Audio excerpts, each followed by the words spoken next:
Hi friends, मेरा नाम मुजीबुर रहमान है। मैं एक बिजनेस कंसल्टेंट, डिजिटल मार्केटर और इससे रिलेटेड टिप्स एंड ट्रिक्स देता रहता हूं। आज जिस टॉपिक पे चर्चा करने जा रहे हैं वो है how to write H1 in description. आज हम इसके बारे में बात करेंगे। इससे पहले वाला वीडियो हमने आप लोगों के बारे में बताया गया, H1 टैग के बारे में बताया था या हेडिंग्स के बारे में ही बताया था कि उसको किस तरह से लिखा जा सकता है या कितनी तरह की हेडिंग्स होती हैं और उसको HTML कोड में किस तरह से दिखाते हैं और वेब पेज पे किस तरह से दिखाते हैं। ये सारी चीजें हमने इससे पहले वाले वीडियो में आपको दिखा रखी हैं। आई बटन में उसका लिंक दिया हुआ है, वहां से जाकर आप देख सकते हैं और उसमें पूरी डिटेल आपको मिल जाएगी। आज का जो वीडियो हम बना रहे हैं उसमें हम आपको प्रैक्टिकली करके दिखाएंगे कि किस तरह से H1 टैग काम करता है और उसको किस तरह से फाइंड आउट किया जा सकता है और HTML के कोड में किस तरह से वो फाइंड किया जा सकता है या ढूंढा जा सकता है। इन सारी चीजों के बारे में आज हम आपको प्रैक्टिकली करके बताएंगे। तो चलिए चल के देखते हैं H1 टैग के बारे में या हेडिंग्स के बारे में।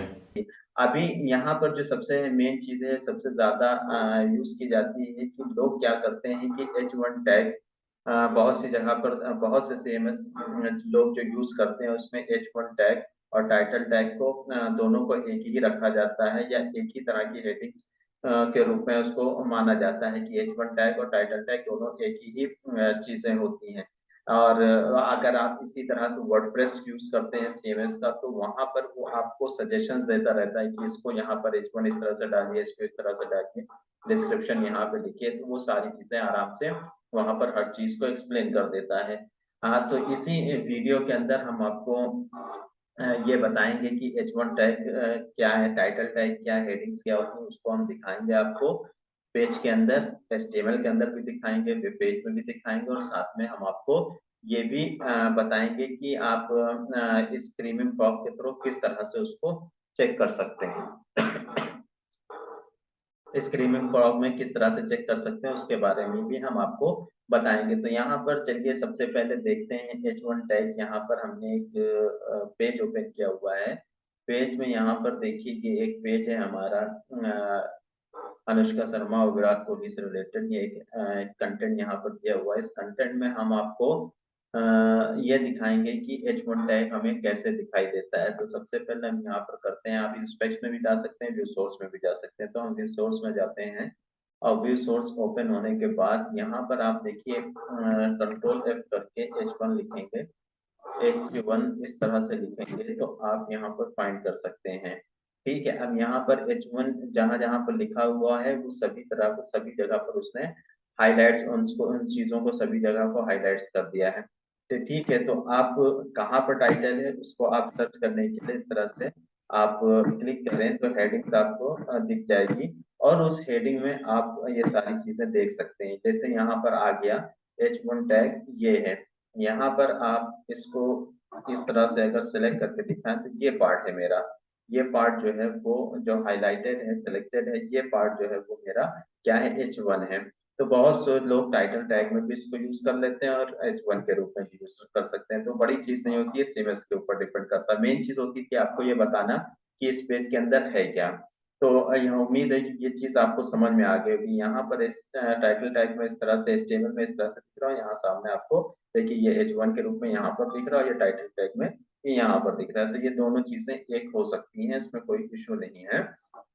इसके अलावा हम ये देखने की कोशिश करते हैं कि हमारा जो फ्रॉग है, ठीक है, स्क्रीमिंग फ्रॉग है, उसमें किस तरह से ये काम करता है। तो इसको अगर हम यहाँ पर अपनी वेबसाइट को पेस्ट कर देते हैं और स्टार्ट करते हैं क्रॉलिंग करना, तो ये अभी 2 मिनट के अंदर आपको क्रॉल करके सारा इसकी सारी जानकारी यहाँ पर आपको अवेलेबल करा देगा और आपको बता देगा कि इसमें किसने H1 टैग कितने डुप्लीकेट्स हैं, कितने मिसिंग्स हैं, कितने 70 कैरेक्टर से ऊपर हैं, कितने आपके मतलब जितने भी ज्यादा से ज्यादा मैक्सिमम डिटेल्स है वो यहाँ पर अवेलेबल करा देगा। जब तक आप ये क्रॉल हो रहा तब तक हम इस स्क्रीमिंग फ्रॉग के बारे में कुछ थोड़ी चीजें दिखा देते हैं। जैसे यहाँ पर ये इंटरनल है, मतलब ये पूरी वेबसाइट को स्क्रॉल कर रहा है। ये एक्सटर्नल आपको सारी डिटेल्स बताएगा, सिक्योरिटी के बारे में, रिस्पांस कोड्स कौन कौन से वो बताएगा, URL के बारे में बताएगा, पेज टाइटल आप यहाँ से देख सकते हैं, इसकी क्रॉलिंग देख सकते हैं, मेटा डिस्क्रिप्शन की देख सकते हैं, मेटा कीवर्ड्स की देख सकते हैं और जिस चीज की हम यहाँ पर करने की कोशिश कर रहे हैं उसको भी यहाँ पर देख सकते हैं। H1 H2 यानी कि हेडिंग्स को भी यहाँ पर देखा जा सकता है, कंटेंट को, इमेज को, कैनोनिकल्स का नेक्स्ट वीडियो हम आपको बना के बताएंगे। तो ये इस तरह से आप आसानी से सारी चीजें यहाँ पर देख सकते हैं, चेक कर सकते हैं, और बहुत बड़ा कोई इश्यू नहीं है इसमें, इसको करने में। तो ये जब करेंगे तो सारी चीजें भी आपके सामने रिजल्ट आ जाएगा और आपको एक एक चीज यहाँ पर क्लियर हो जाएगी। तो इस तरह से आप स्क्रीनिंग प्रॉप को आप अपने लैपटॉप पे या कंप्यूटर पे आप इंस्टॉल कर लीजिए, और इंस्टॉल करने के बाद आप जब भी कोई वेबसाइट आप बनाते हैं तो वहां पर उसको चेक करिए। ये एक आप अपनी तरफ से अपने एंड से भी एक अपने की ये काम रखिए, और इससे क्या है कि आपका भी एक्सपीरियंस होगा, आपको भी समझ में आएगा कि आप कहाँ पर किस तरह से अपने पेज को दिख रहे हैं, और क्रॉलर उस तरह और उसमें किस तरह से रिएक्ट कर रहा है।